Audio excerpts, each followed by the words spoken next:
O CDB praticamente é ofertado em bancos, mas também está disponível em corretoras.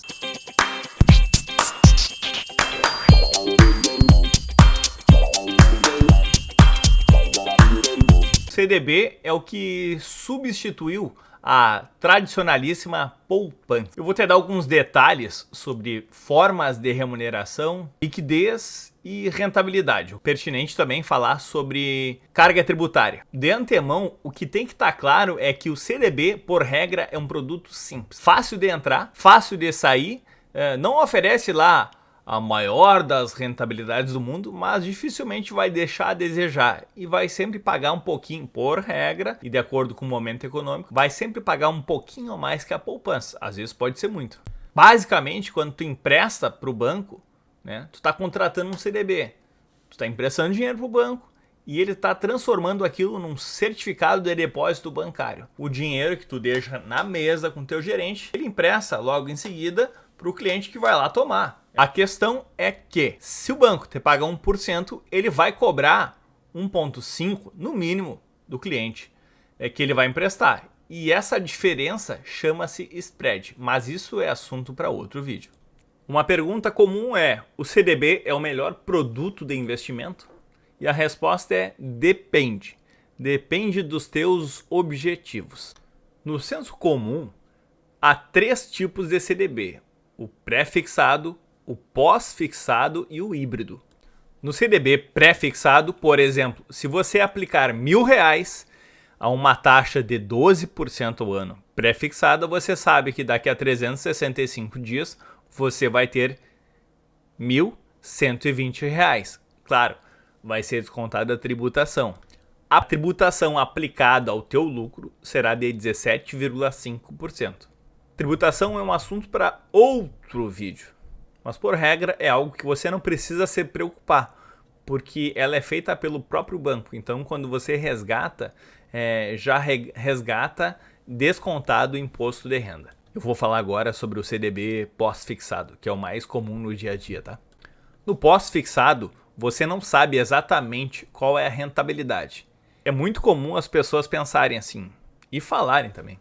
Rendeu pouco. Rendeu bastante. Rendeu muito. Aquele que pensa que rendeu pouco, muitas vezes ele não tem nenhum parâmetro. Aquele que pensa que rendeu muito é simplesmente uma quantidade. O fato é que CDB em grandes bancos, bancos estáveis, eles não costumam ser a coisa mais rentável do mundo em função da estabilidade que aquela instituição tem. Ou seja, quanto mais prometerem pagar pelo teu dinheiro, supostamente mais agressiva é a política daquela instituição, ou mais ela necessita de recursos para tocar a operação dela e fazer frente às responsabilidades.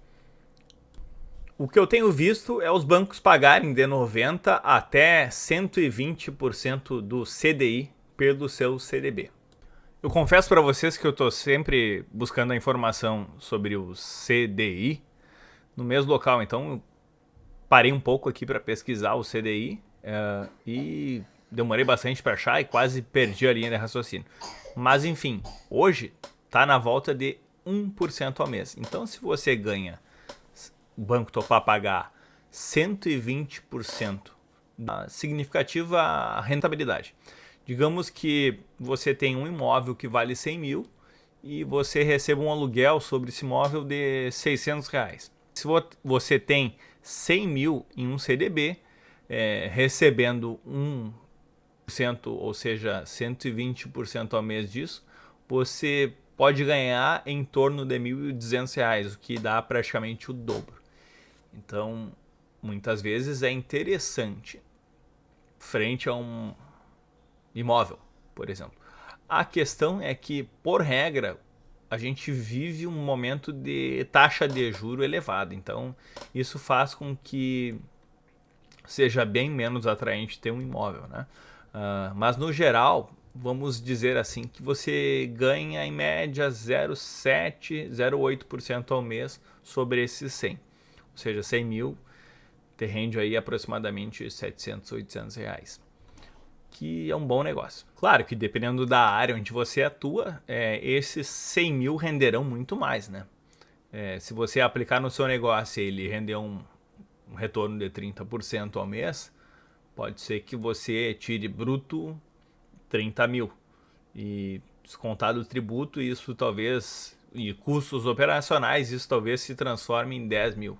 Ainda assim, é mais do que, né, aquele 1% ao mês. É por isso que a gente fala também sobre custo de oportunidade, mas isso é tema para outro. O terceiro tipo de CDB é o híbrido, né? Que é onde você recebe, por exemplo, o CDI mais um spread. Hoje, dia 7 de novembro de 2022, que é a data que eu estou gravando esse vídeo, o CDI anual está em torno de 13,65. Então, um CDB híbrido pode se propor a pagar o 13,65 mais um 4%, por exemplo. O que, ao meu ver, é um produto também bem atraente. O valor mínimo para investir em um CDB varia de banco para banco. A liquidez está relacionada à facilidade com que você pode resgatar seu valor investido em CDB. Alguns CDBs têm liquidez diária, outros CDBs têm liquidez no vencimento. Os CDBs dos grandes bancos, por exemplo, oferecem liquidez diária. Você tem um CDB de liquidez diária, por exemplo, você tem 20 mil reais e um amigo seu tem um carro de 40 e quer vender para você pelos mesmos 20. Se o seu CDB tem liquidez diária, você pode no dia resgatar o produto e fazer, exemplo, um Pix para o seu amigo e comprar o carro dele.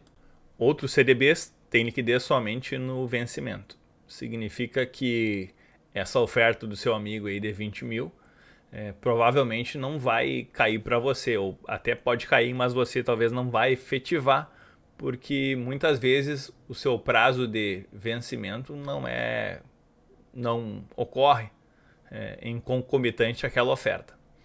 Por isso que dinheiro faz dinheiro. Algumas vezes ocorre, por exemplo, de você aplicar um recurso na segunda-feira e o período de carência para resgate é de 6 meses. Aí ocorre que daqui a 30 dias, contados 30 dias após a sua aplicação, alguém resolve vender algo que é do seu interesse pela metade do preço. Mas o fato de você não ter um produto com liquidez e estar dentro do período de carência faz com que você perca o negócio. Tá interessante esse vídeo? Dá um joinha aí então, tá? Financeiros. No CDB não há taxa de administração, porém há imposto de renda. Mas não se preocupe com o imposto de renda, tá bom? Se preocupe em não ter um valor no CDB.